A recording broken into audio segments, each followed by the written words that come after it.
Hello to all my dear students. So आज हम क्या पढ़ने वाले हैं? यस, आज हम पढ़ने वाले हैं हमारा लाइफ प्रोसेस का ट्रांसपोर्टेशन इन ह्यूमंस। आज हमें ह्यूमंस एंड प्लांट्स दोनों ख़त्म करने हैं। क्यों ख़त्म करने जल्दी? क्योंकि याद है ना आपको हमारा क्विज़ कैसे होगा? क्विज़ ऐसे ही तो होगा। और सारी की सारी चीज़ें, सारी इन्फॉर्मेशन आपको कहाँ मिलती हैं? आपको सिर्फ और सिर्फ कहाँ मिलेंगी? साइंस गुरुजी चैनल में। किसके साथ? तेनिशा मैम के साथ। हाँ, लेकिन आपको याद है we never start a lecture बिना एक अच्छे माइंडसेट, बिना एक अच्छे कोट के साथ। See, it is been written beautifully for all of you. क्या लिखा है इसमें?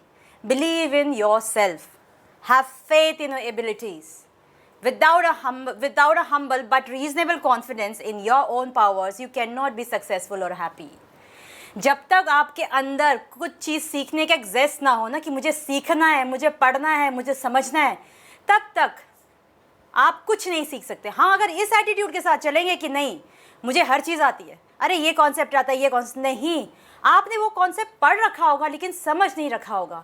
इसलिए आपको खुद पे भरोसा होना चाहिए। You know your self better कि मुझे वो कॉन्सेप्ट आता है या नहीं आता है। आज की शुरुआत एक अच्छे कोट के साथ। अब आगे पढ़ते हैं ट्रांसपोर्टेशन। अच्छा हाँ, ट्रांसपोर्टेशन बहुत ध्यान से पढ़ना है, क्योंकि ट्रांसपोर्टेशन पढ़ने के बाद हमें अपने फ्रेंड को रेफ़र करना है। हमारा फ्रेंड को, I always right a friend. मैंने अब इसको एनसीईआरटी बोलना ही छोड़ दिया है। मेरा अपना प्यारा फ्रेंड एनसीईआरटी पढ़ना ज़रूरी है, लेकिन तेनिशा मैम के लेक्चर के बाद। अगर आपको याद हो, हमारा लेक्चर हमेशा शुरू होता है प्रीवियस लेक्चर के अकॉर्डिंग्स।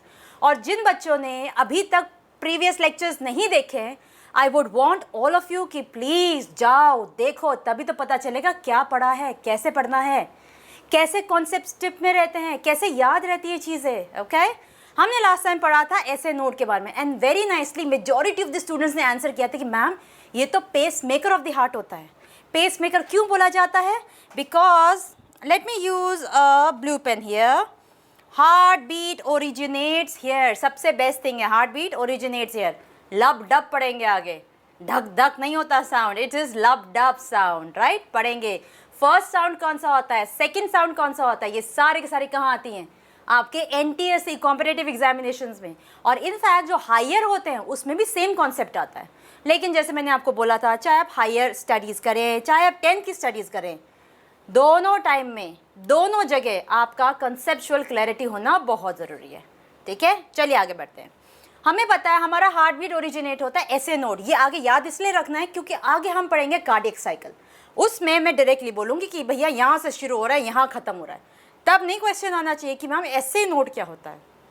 ऐसे node is generally called as your sinoatrial node, और ये सामने आपके स्क्रीन में लिखा हुआ है सो दैट आपके लिए ईजी रहे। अब पढ़ते हैं heartbeat. Remember, contraction, expansion, हम उसको रिलैक्सेशन भी बोलते हैं। जब आगे पढ़ेंगे दो terms, systole and diastole. Systole and diastole अभी बिल्कुल लेमन्स टर्म में मैंने लिख कर दिया है आपको। Rhythmic expansion and contraction, expansion contraction, expansion contraction is your normal heartbeat. Rhythmic होना चाहिए। रिदमिक मीन्स एक वेव फॉलो करता है। कभी आपने सुना है, कभी आपने देखा है ECG करके होता है? जैसे कभी दादा दादी, नाना नानी, किसी ओल्ड एज पीपल या किसी पर्सन जिसको हार्ट से प्रॉब्लम है, हार्ट रिलेटेड प्रॉब्लम है, उसमें देखेंगे ना उनका ECG होता है, उनका ग्राफ होता है, इलेक्ट्रोकार्डियोग्राम या फिर ग्राफ बोला जाता है। उसमें देखिएगा PQRST वेव होती है। और ये सारी की सारी चीज़ें आप कहाँ डिटेल में पढ़ते हैं? 11th में पढ़ते हैं, क्योंकि बहुत सारे बच्चों ने बोला था कि मैम मुझे MBBS करना है। तो this is the best platform. Foundation आप यहीं से तो सीखेंगे, राइट? चलिए आगे। Oh yes, this is the thing that I have beautifully made it here only for you guys. क्यों? मैंने अभी क्या बोला था? सबका सपना होता है कि हम MBBS डॉक्टर्स बने। अच्छा, आपको एक सबसे ज़्यादा अच्छा सा हिंट देती हूँ।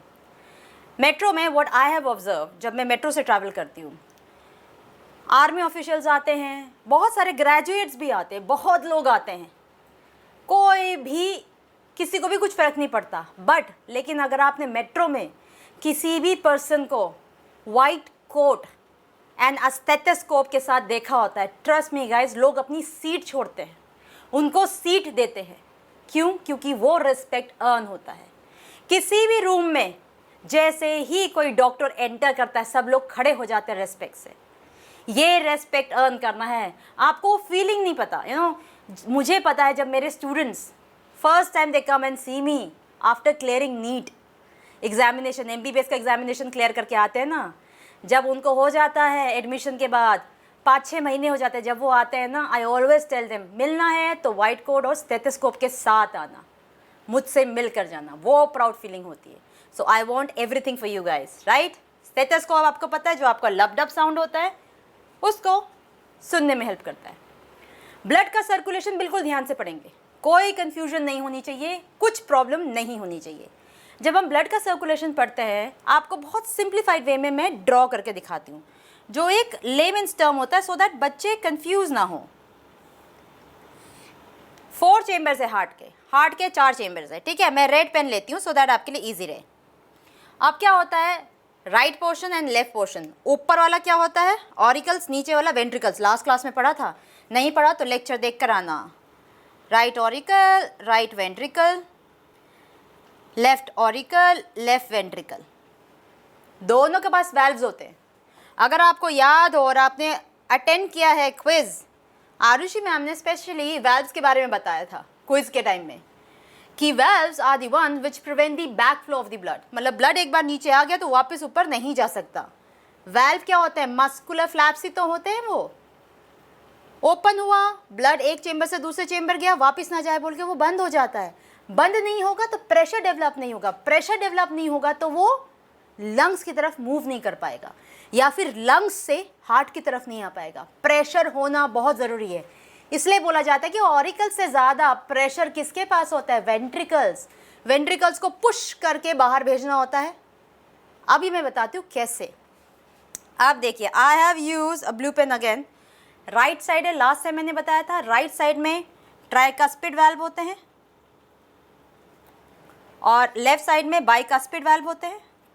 बाइकस्पिड वाल्व को एक और नाम से बोला जाता है. जब कस्पिड बोलते हैं ना, कस्पिड का मतलब कस्प, एक बेंड सा स्ट्रक्चर होता है. लास्ट टाइम बहुत अच्छे से उसमें था जिफ में, तभी लेक्चर देखना बहुत ज़रूरी है लास्ट वाला. बाइकस्पिड का एक और नाम होता है माइट्रल, माइट्रल वाल्व भी बोलते हैं. ये रहा आपका ट्राइकस्पिड, याद रहेगा. इसी से रिलेटेड हमको पढ़ना है कि हमारा जो कार्डियक साइकिल है कितने कितने टाइम में होता है और कब लब एंड डब साउंड मिलता है. ये क्वेश्चन हमेशा आता है, चाहे MBBS का एग्जामिनेशन हो, चाहे आपके NTSC का, नेशनल साइंस ओलंपियाड और एनी इंटरनेशनल साइंस ओलंपियाड, उसमें यही क्वेश्चन आता है.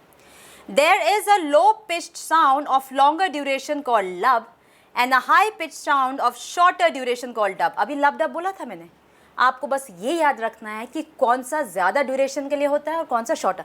ज़्यादा का मतलब ये नहीं है कि 1 minute 2 minute, no, it is seconds only we are talking about, decimal seconds.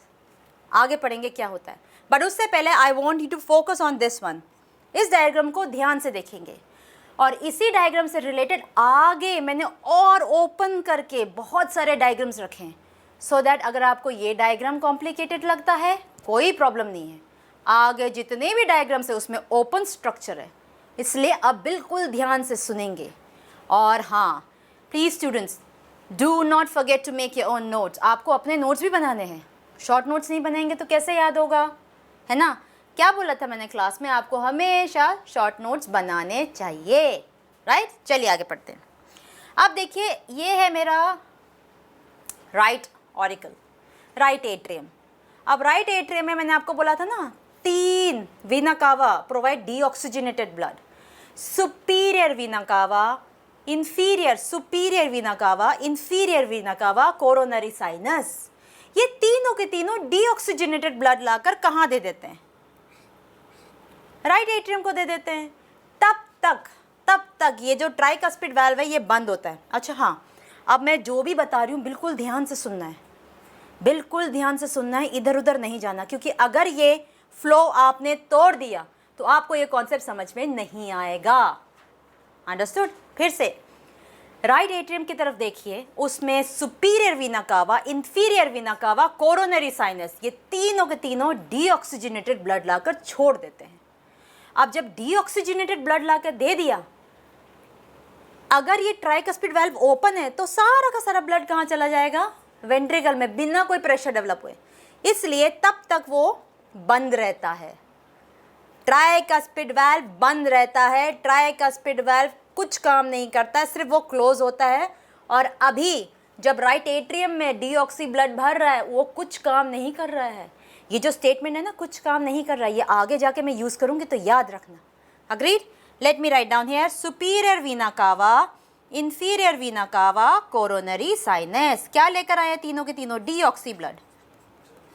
ठीक है, याद रहेगा आपको, डीऑक्सी ब्लड लेकर आए हैं। अब क्या हुआ? अब अगर आप ध्यान से देखेंगे, ट्राइकस्पिड वाल्व मेरा बंद है। धीरे धीरे जब पूरा राइट एट्रियम भर जाएगा, प्रेशर से डेवलप हो जाएगा, फटाक से क्या हो जाएगा? ट्राइकस्पिड वाल्व ओपन हो जाएगा। जैसे ही ट्राइकस्पिड वाल्व ओपन हुआ, फटाफट राइट वेंट्रिकल भरने लग जाएगा। जब राइट वेंट्रिकल भर रहा होगा वो भी तो बिल्कुल पैक हो जाएगा। राइट वेंट्रिकल में सबसे ज़्यादा प्रेशर जनरेट होना बहुत ज़रूरी है। जब प्रेशर जनरेट होगा तभी तो पुश करके वो बाहर भेजेगा, और बाहर किसको भेजना है उसने? How can you forget? Lungs को भेजना है, राइट? चलिए अब मैं थोड़ा सा और बताती हूँ। जब ये लंग्स के पास पहुँचेगा, when it is going to reach the lungs, एक चीज़ का ध्यान रखिए, एक टर्म है, उस टर्म को ध्यान से सुनना, क्योंकि वो थोड़ा एंटेगनिस्टिक फंक्शन करता है। एंटेगनिस्टिक मतलब थोड़ा उल्टा काम करता है। उल्टा काम कैसे करता है? Let me tell you. अब राइट एट्रियम, यही लिखा है, ये सारी चीज़ें लिखी है मैंने आपके लिए, लेकिन आपको समझना बहुत ज़रूरी है। अब राइट एट्रियम से राइट वेंट्रिकल के पास आया, राइट वेंट्रिकल में पूरा मैक्सिमम प्रेशर जनरेट हुआ, उसने फटाक से किसके पास भेज दिया? लंग्स के पास। ये अगर हार्ट है, अगर ये हार्ट है, हार्ट से अगर जा रहा है लंग्स के पास, तो इनको ले जाने वाला कोई तो स्ट्रक्चर होगा। It is deoxygenated blood, it is deoxygenated blood. And always understand this thing, जब हम लंग्स की बात करते हैं ना, पल्मनरी वर्ड यूज़ करते हैं। लंग्स की बात करते हैं, पल्मनरी वर्ड यूज़ करते हैं। ये थोड़ा सा यूनिक है, इसलिए मैं यहाँ पर let me use a black pen. थोड़ा सा यूनिक है। यूनिक क्यों है? जब एरो दिखाना है मुझे, यहाँ पर ये एरो दिख रहा है आपको, हार्ट से डीऑक्सीजनेटेड ब्लड आ रहा है, जो पूरे प्रेशर से राइट वेंट्रिकल से आ रहा है, उसको वो जो ब्लड है डीऑक्सीजनेटेड ब्लड लंग्स तक कौन पहुंचाएगा? Pulmonary artery.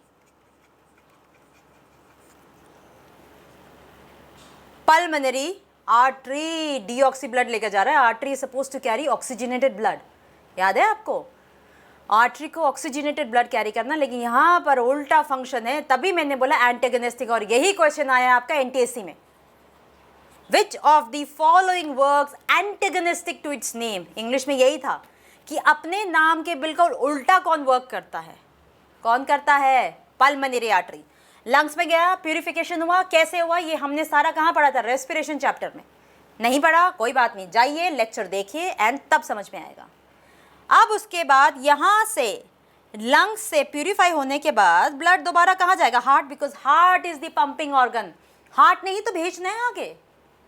पूरी बॉडी में हमारा ऑक्सीजनेटेड ब्लड कौन भेजेगा? हार्ट ही तो भेजेगा, राइट? अब क्या हुआ? यहाँ से गया, ये ऑक्सीजनेटेड ब्लड है ये। Let me do one thing, let me write down with the help of a red pen here. यहाँ पर ऑक्सीजनेटेड है,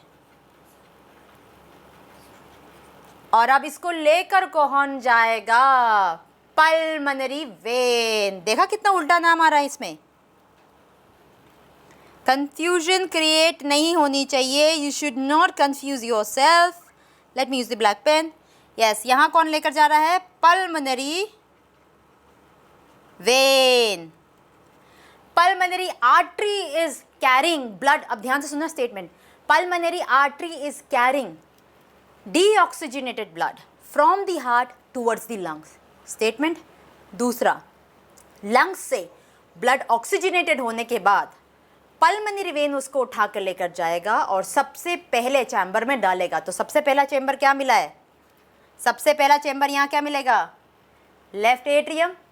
फिर वही होगा, लेफ्ट एट्रियम के यहाँ नीचे क्या है?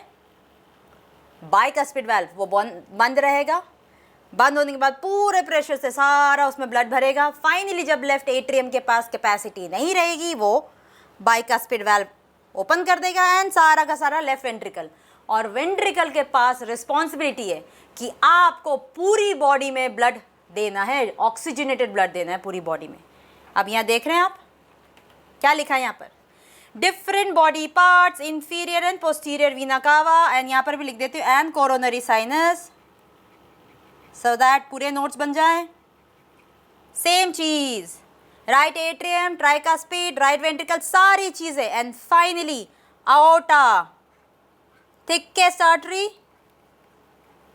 कंपटीशन का क्वेश्चन, इसके थ्रू ब्लड हर जगह जाता है, लेकिन कुछ चीज़ें हैं, मैं आपको इसमें ब्लू से बॉक्स में बना कर देती हूँ, ध्यान से देखिएगा। हमने पढ़ा था ट्राइकास्पिड वाल्व, हमने पढ़ा था बाइकास्पिड वाल्व, अग्रीड। लेकिन जब वो यहाँ से ब्लड आ रहा है, लंग्स की तरफ जा रहा है, उसको भी तो कोई कंट्रोल करने वाला होगा ना, कोई तो होगा ना कंट्रोल करने वाला। जब राइट वेंट्रिकल में ब्लड भर रहा है तो कहीं भी तो उसका होना चाहिए, ढक्कन होना चाहिए, सो दैट राइट वेंट्रिकल में पूरा प्रेशर डेवलप हो।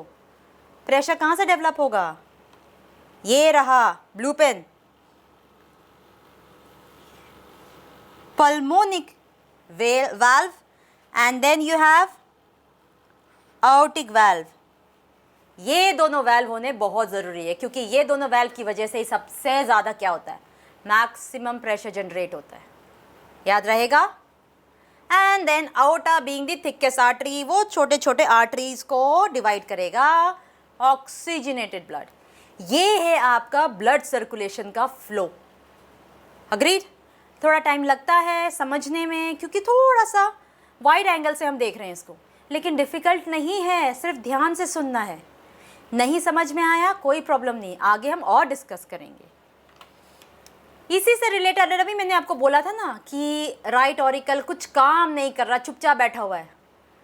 जब राइट ऑरिकल में ब्लड भर रहा है, डीऑक्सीजनेटेड ब्लड भर रहा है, जब कौन भर रहा है, सुपीरियर वीना कावा, inferior vena cava, coronary sinus, right auricle, right atrium कुछ काम नहीं कर रहा।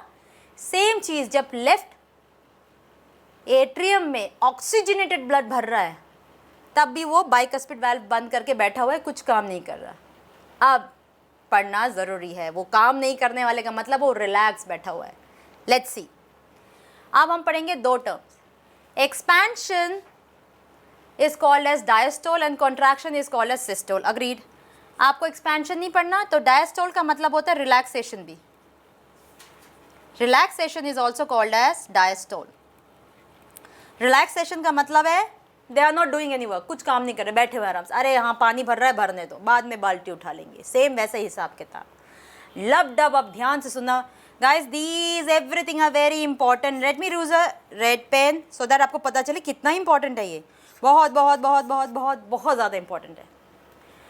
जब हम लब डब साउंड पढ़ते हैं ना, द लब साउंड, द डब साउंड किसकी वजह से होता है, दो टर्म्स की वजह से होता है। एक में बाइकस्पिड और ट्राइकस्पिड वाल्व जब बंद होते हैं ना, तब एक साउंड प्रोड्यूस होता है, इमीडिएटली उसके बाद जब सेमिलुनार वाल्व्स बंद होते हैं। आगे पढ़ें क्या है, इसके लिए सबसे ब्यूटीफुल रिप्रेजेंटेशन आपका ये पिक्चर है। अगर आपने ये समझ लिया अच्छे से, आपको 11th का कॉन्सेप्ट 10th का तो क्लियर हो ही गया, 11th का भी पूरा कॉन्सेप्ट याद हो गया, ठीक है। आप ध्यान से देखते हैं, जब हम कार्डियक साइकिल की बात करते हैं ना, कार्डियक साइकिल क्या होता है, जब कार्डियक साइकिल पूरा एक साइकिल ओरिजिनेट होता है, साइकिल मीन्स एक हार्ट बीट जनरेट करने के लिए एक जब पूरा एक प्रोसेस होता है ना, उसको बोलते हैं कार्डियक साइकिल।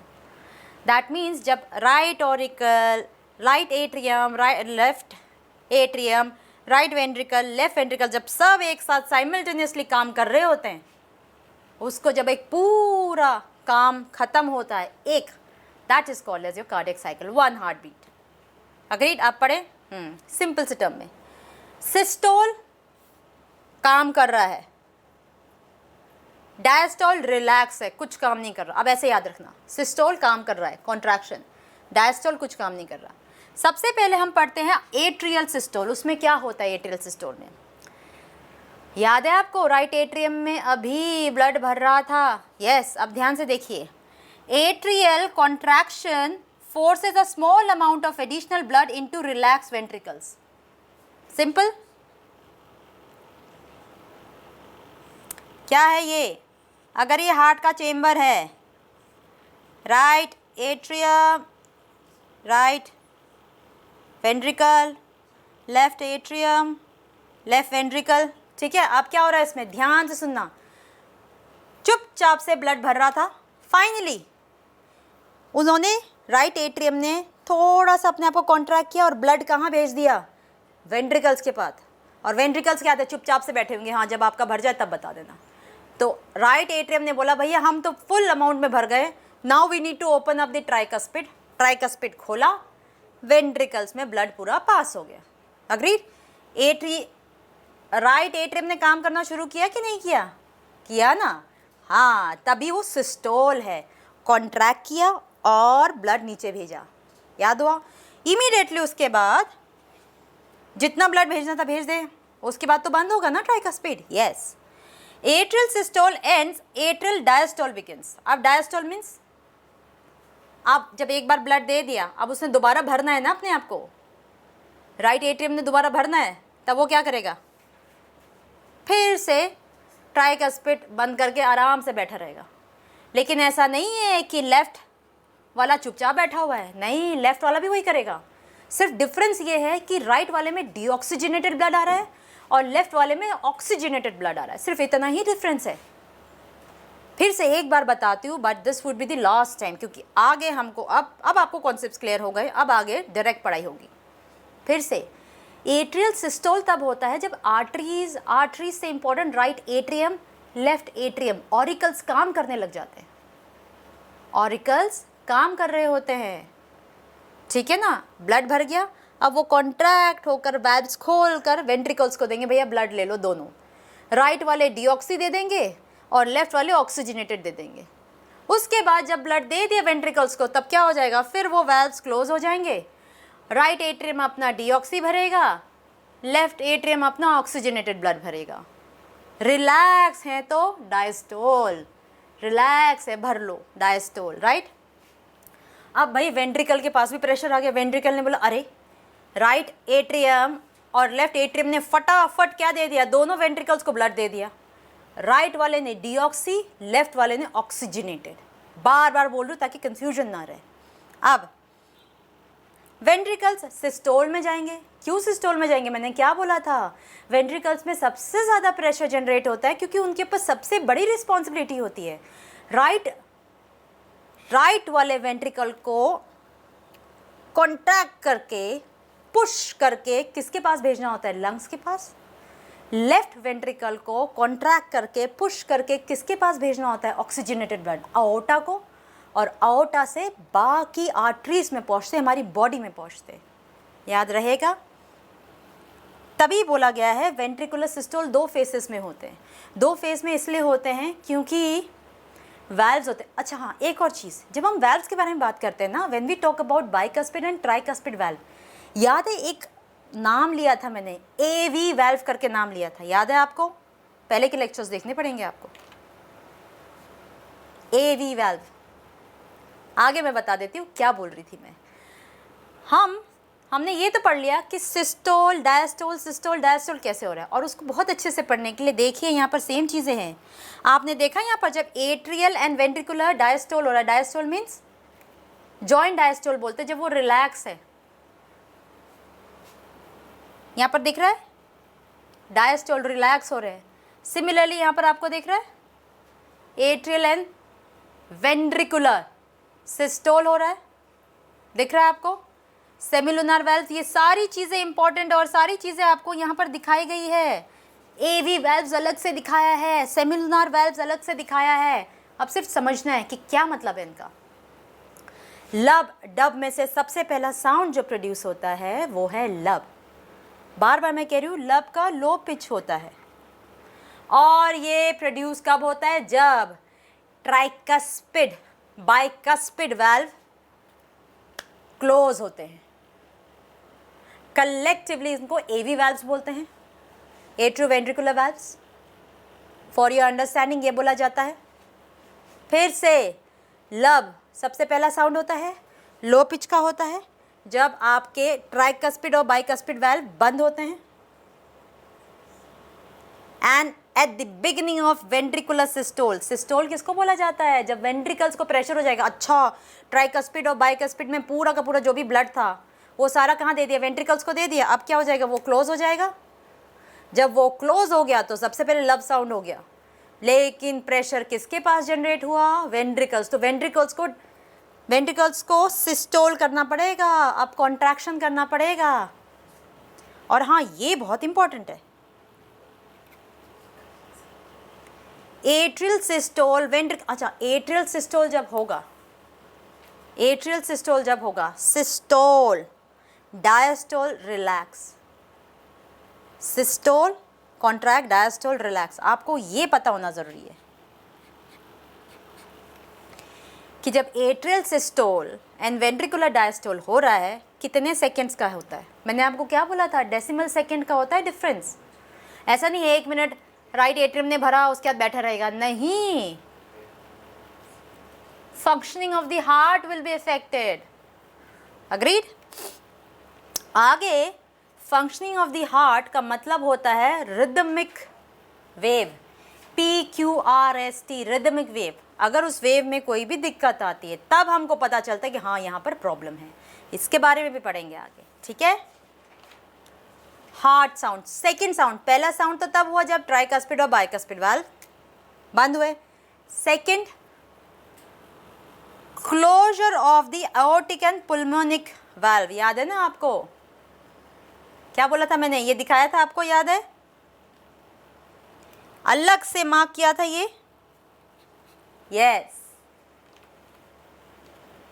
और हाँ, वेंट्रिकुलर सिस्टोल के बिगनिंग में क्या हुआ था एंड वेंट्रिकुलर डायस्टोल के बिगनिंग में क्या हुआ था। वेंट्रिकुलर डायस्टोल तब शुरू होगा जब सिस्टोल खत्म हो रहा होगा। जब कॉन्ट्रैक्शन खत्म हो जाएगा ना, जब वो पूरा का पूरा सामान दे देंगे, ब्लड दे देंगे, उसके बाद दे आर गोना रिलैक्स। और जो रिलैक्सेशन है वो कब हो रहा है? सिस्टोल के बाद इमीडिएटली डायस्टोल। आपको दिख रहा है यहाँ पर? अगर इस जिफ को ध्यान से देखेंगे, can you see the valves, muscular flaps आपको दिख रहे हैं? Open close, open close, yes, यही तो होते हैं जो लब डब साउंड प्रोड्यूस करते हैं। अब याद रहेगा, क्वेश्चन आएगा, गलती नहीं करेंगे आप। और इजी वे में, अगर वो साइकिल नहीं समझ में आ रहा, और इजी, कार्डियक साइकिल के लिए क्या क्या चाहिए होता है? Atrial systole. सिस्टोल का मतलब होता है ब्लड भर गया है, कॉन्ट्रैक्शन करेंगे। रिमेंबर मैंने आपको PQRST वेव बोली थी, PQRST वेव बोला था। Let me write it down here, blue pen.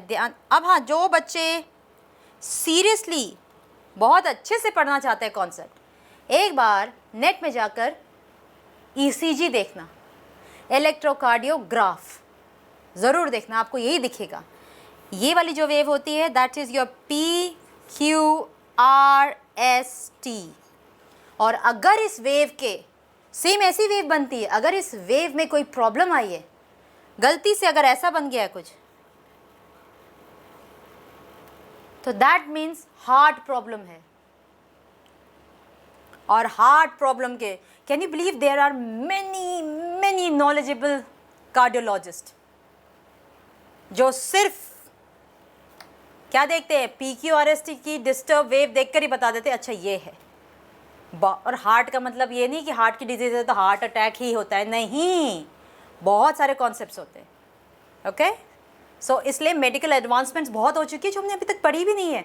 हम तो सिर्फ बेसिक पढ़ रहे हैं कि अच्छा अगर कोई हार्ट की वेव या फिर हार्ट में कोई प्रॉब्लम होती है तो अच्छा ये वेव से भी पता कर सकते हैं।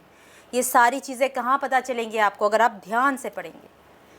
अब कार्डियक साइकिल को और सिंप्लीफाई करने के लिए सिंपल, आर्टेरियल सिस्टोल हुआ, आर्टेरियल सिस्टोल हुआ तो आर्टरीज क्या करेंगी? सिस्टोल के बाद डायस्टोल में भी तो जाएंगी ना, रिलैक्स करेंगी। अगर उसने रिलैक्स करी, राइट एंड लेफ्ट एट्रियम ने रिलैक्स किया, तो प्रेशर किसके ऊपर बन जाएगा? वेंट्रिकल्स के ऊपर। तो वेंट्रिकुलर सिस्टोल होगा। वेंट्रिकुलर सिस्टोल होने की वजह से फाइनली क्या होगा, वेंट्रिकल्स भी तो रिलैक्स होंगे ना जब ब्लड भेज देंगे। एक लेफ्ट वाला किसको भेज देगा, लेफ्ट वाला भेज देगा आपके आवर्टा को, राइट वाला किसको भेज देगा, लंग्स। भाई इसको साफ सफाई करके ऑक्सीजनेटेड बना के दो। Agreed, agreed. अब याद रहेंगी चीज़ें। ब्लड क्लॉटिंग मैंने लास्ट टाइम ही बोला था, कट ब्लड क्लॉट्स, कोई नहीं, प्लेटलेट्स आ जाते हम ठीक कर देते, हम रिपेयर कर देते, कोई दिक्कत नहीं। मैंने आपको लास्ट टाइम क्वेश्चन में भी बोला था, क्वेश्चन फॉर्मेट में, कि ये क्वेश्चन आया है। जब हम प्लेटलेट्स की बात करते हैं, प्लेटलेट्स में सबसे इंपॉर्टेंट फैक्टर क्या है, फाइब्रिनोजन। फाइब्रिनोजन सबसे ज़्यादा इंपॉर्टेंट फैक्टर। आपने देखा वो प्लेटलेट्स एक्टिवेट हो गए, एक्टिवेटेड प्लेटलेट्स, जगह खाली है कोई बात नहीं, कटा हुआ है हम आकर उसको जोड़ देते हैं, एक्सेसिव ब्लीडिंग ना हो बोलकर। ब्लड क्लॉटिंग को सबसे सिंप्लीफाइड वे में पढ़ने का तरीका ये है एज अ फ्लो चार्ट। मैंने लास्ट टाइम भी बोला था, बिना फ्लो चार्ट के आप नहीं पढ़ सकते हैं। और इतनी ब्यूटीफुल जिफ है आपके लिए जिसमें आपको दिख रहे हैं प्लेटलेट्स आ रहे हैं and they are making a mesh, जिसकी वजह से ब्लीडिंग रुक जाती है। टिश्यू इंजर हुआ, फटाफट ब्लड प्लेटलेट्स आए। इन्होंने एक कंपोनेंट रिलीज किया जिसका नाम है थ्रोम्बोप्लास्टिन। थ्रोम्बोप्लास्टिन इसलिए इंपॉर्टेंट है क्योंकि बाकी फैक्टर्स को एक्टिवेट करेगा। Thromboplastin now will act as an activator. Thromboplastin prothrombin को थ्रोम्बिन में चेंज करेगा, थ्रोम्बिन फाइब्रिनोजन को फाइब्रिन में चेंज करेगा, और फाइब्रिन आरबीसी के साथ in the presence of thromboplastin blood को क्लॉट करने में हेल्प करेंगे। और ये कोई 10 मिनट 20 मिनट का काम नहीं होता है, with in a minute, with in seconds का काम होता है। विद इन सेकेंड्स ये करते हैं, विद इन सेकेंड्स ये करते हैं। इसी से रिलेटेड एक क्वेश्चन है, क्या आप मुझे बता सकते हैं ऐसी कौन सी डिजीज़ है जिसमें ब्लड क्लॉट नहीं हो पाता है? ये सारे के सारे आंसर्स आपको रेडी रखने हैं क्योंकि ये क्वेश्चंस मैं ज़रूर पूछूंगी क्विज में। तब मत बोलना मैम ने हिंट नहीं दिया था, राइट? सबसे अच्छा ड्रेनेज सिस्टम हमारे पास होता है लिम्फेटिक सिस्टम, बहुत प्यारा सा होता है, कुछ नहीं करता। लिम्फेटिक सिस्टम कहता है कि, और मैंने लास्ट टाइम आपको बोला था कि जब हम डाइजेशन ऑफ फैट्स पढ़ते हैं ना, फैट्स एक्चुअली में प्रॉपरली डाइजेस्ट नहीं हो रहे होते, they have broken down into simple components. ये बोला था मैंने आपको, यस। तो फैट के लिए अलग से, फैट का ध्यान रखने के लिए कौन है? Lymph carries digested and absorb fats from intestine and distributes it. हर जगह मिलता है फैट, तभी तो बॉडी में कुछ लगे ना लगे फैट ज़रूर हर जगह आ जाता है। लिम्फ बोलता है अरे आरबीसी तुम्हारा ब्लड बहुत बिजी है, ऑक्सीजन पहुंचाओ, न्यूट्रिएंट्स पहुंचाओ, विटामिन्स पहुंचाओ, कोई बात नहीं। लिम्फ कहता है मैं मस्त हूँ, मुझे कोई प्रॉब्लम नहीं है, मुझे एब्जॉर्ब डाइजेस्टेड फैट्स जो भी है, जो भी फैट से रिलेटेड कंटेंट है दे दो, मैं हर जगह जाकर प्रॉपर्ली डिस्ट्रीब्यूट करके आ जाऊँगा, कोई टेंशन नहीं। लेकिन लिम्फ का एक बहुत इंपॉर्टेंट फंक्शन है जो कि ये है, killing the germs because they are rich in lymphocytes। याद रहेगा, lymphatic tissue, lymphatic tissue सबसे बेस्ट वे में क्या पढ़ना है आपको, ये दे दिया है जिफ, ध्यान से देखिए। ये डायग्राम है, डायग्राम में क्या है, पिक्चर में क्या गिवन है, आपकी साइमल्टेनियसली ब्लड कैपिलरीज भी चल रही है और उसके पास आपके लिम्फेटिक कैपिलरीज भी है। छोटे छोटे छोटे छोटे लिम्फेटिक कैपिलरीज ने मिलकर क्या बनाया, एक वेसल में कनेक्ट हुए, वेसल से डायरेक्टली कहाँ चले गए, एक नोड में चले गए। हर जगह फ्लो होता है, ये मत सोचना कि सिर्फ बॉडी में फ्लो हो रहा है, इसलिए मैंने ये भी लिख दिया है, स्पेसिफिकली लिखा है, lymphatic vessels collect tissue from loose connective tissue. They carry fluid to great veins in the neck area along with the heart also. इसलिए कभी भी lymphatic system को मिसअंडरस्टैंड नहीं करना। तब भी सारी चीज़ें दे दी हैं। इसकी दो इंपॉर्टेंट फंक्शंस हैं। सबसे पहले इंपॉर्टेंट तो है भाई किलिंग जर्म्स, अग्रीड, और उसके बाद ड्रेनेज सिस्टम की तरह भी एक्ट करता है, अग्रीड। और एक और इम्पॉर्टेंट काम कि वो फैट्स को कैरी करने के इंटेस्टाइन और बाकी जगह में डिस्ट्रीब्यूट करने में हेल्प करते हैं। ये है हमारा लिम्फेटिक सिस्टम। सिंपल सा कॉन्सेप्ट है, ये क्वेश्चन फॉर्म में आता है। आर्टरीज एंड वेन्स, मैम ये तो 10 बार पढ़ चुके हैं, कोई प्रॉब्लम नहीं है, लेकिन आर्टरीज और वेन्स में कुछ इंपॉर्टेंट चीज़ें जो मैं हाईलाइट करना चाहती हूँ with a red pen. Arteries, walls are thick, walls are thin in case of your veins. याद रहेगा? अग्रीड? आर्टरीज में generally blood flows with a jerk system, रुक के मतलब एक जर्क, एक बीच में एक जैसा आता है ना, जर्क आ जाता है बीच में, वैसे चलता है, जबकि स्मूथ होता है आपका वेन्स में। अग्रीड? एक्सेप्शन क्या है? Arteries are suppose to carry oxygenated blood. Exception pulmonary artery, याद रहेगा? Veins are suppose to carry deoxygenated blood. Exception pulmonary when.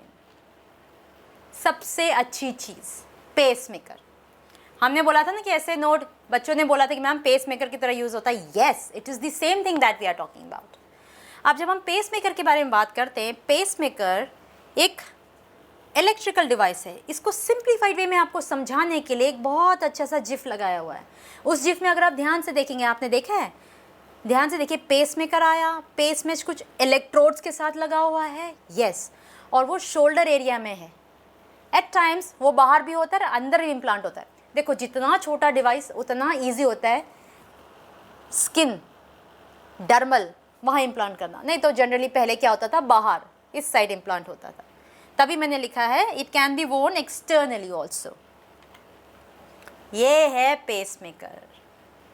जब आपकी रिदमिक PQRST वेव डिस्टर्ब होती है, जब आपका लब एंड डब साउंड भी डिस्टर्ब हो रहा है, उसको, क्योंकि क्या हो रहा है, हार्ट बीट ओरिजिनेट्स फ्रॉम ऐसे नोड को हेल्प की ज़रूरत हो रही है। तो हेल्प कौन देगा? आपका पेसमेकर। और सबसे interesting fact, this was the very first pacemaker. It was by doctor Chardack in 1960 में। डॉक्टर चार्डक ने 1960 में सबसे पहला ऐसा पेसमेकर बनाया, and it was implanted in a 77-year-old person. Can you believe this? कितना टाइम हो गया, कैलकुलेट कर लीजिए। सबसे पहला सक्सेसफुल पेसमेकर इंस्टॉल हुआ था 1960 में, आपको याद रहना चाहिए। पेसमेकर बहुत सही है, कोई टेंशन नहीं है, बैटरीज का भी कोई प्रॉब्लम नहीं है। इवन मैंने स्पेशली लिख दिया कि उसकी जो बैटरीज है 5 to 10 ईयर्स में रिप्लेस हो सकती है। अब आपको दिखा पेसमेकर कैसा है। एक चीज़ ध्यान रखना, बिल्कुल ध्यान रखना, पेसमेकर जो है, ये पेसमेकर, अगर आप इसकी वायर देख रहे हैं, इसकी वायर कहाँ जा रही है, आपने देखा, wire to right atrium and wire to right ventricle. दिख रहा है आपको? ये क्वेश्चन आया हुआ है। तो जो पेसमेकर की वायर है, वो वायर कहाँ जा रही है, आपने देखा? सारी चीज़ें यहाँ क्लियर है। अब कोई कंफ्यूजन नहीं होनी चाहिए कि पेसमेकर कहाँ लगता है। ऐसे नोड का लोकेशन याद होना चाहिए कि ऐसे नोड होता कहाँ है। लोकेशन याद रखना, लोकेशन के अकॉर्डिंग ही पेसमेकर इम्प्लांट होता है। राइट नाउ हमें सबसे इजी कॉन्सेप्ट पढ़ना है, ट्रांसपोर्टेशन इन प्लांट्स। प्लांट्स का ट्रांसपोर्टेशन दो टाइप से होता है, एक होता है ट्रांसपिरेशन, एक होता है ट्रांसलोकेशन। जब हम ट्रांसपिरेशन के बारे में बात करते हैं, ट्रांसपिरेशनल पुल होता है, याद है आपको? Xylem is the one which is responsible for आपके वाटर एंड मिनरल्स के लिए। फ्लोएम किस लिए होता है? जब आपके पत्ते में, लीफ में खाना बनता है, खाना बनने के बाद रूट्स को भी मिलता है और फ्लावर्स, बर्ड, सबको मिलता है। तभी ट्रांसपिरेशनल पुल, जो पानी ऊपर खींचा जाता है ना, वो वन डायरेक्शनल होता है और वो सिर्फ जाइलम कर सकता है। और जो फूड का डिस्ट्रीब्यूशन होता है वो बाई डायरेक्शनल होता है। देखिए यहाँ पर ध्यान से क्या लिखा है, आपने देखा यहाँ पर ट्रांसपिरेशनल पुल कैसे हुआ? रूट्स ने पानी खींचा, वाटर एंड मिनरल्स, जाइलम ने खींच कर ऊपर लीफ तक पहुँचाया कि प्रॉपरली काम हो सके।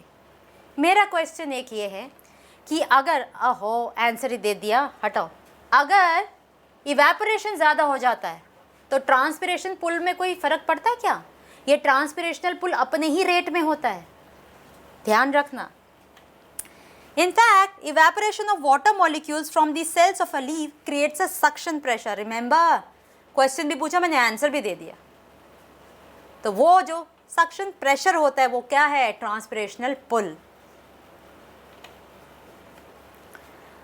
क्या ट्रांसपिरेशनल पुल टेम्परेचर डिपेंडेंट होता है? यस। प्लांट को ठंडा भी तो रहना है, अपना ऑस्मोटिक प्रेशर मेंटेन करना है, अपना इंटरनल टेम्परेचर भी तो मेंटेन करना है। ये मत सोचना कि अरे सुबह उसको सनलाइट नहीं मिला है, चलो बाहर 45 डिग्री हो रखा है, मैं बीच में रख देता हूँ प्लांट को, चलो वो फोटोसिंथेसिस कर लेगा। नहीं, प्लांट मर जाएगा। फोटोसिंथेसिस का रेट कब तक होता है? 35 to 40 के बीच में ही होता है। उसके बाद उससे ज़्यादा अगर आप टेम्परेचर दोगे तो वो मर जाएगा, नहीं कर सकता।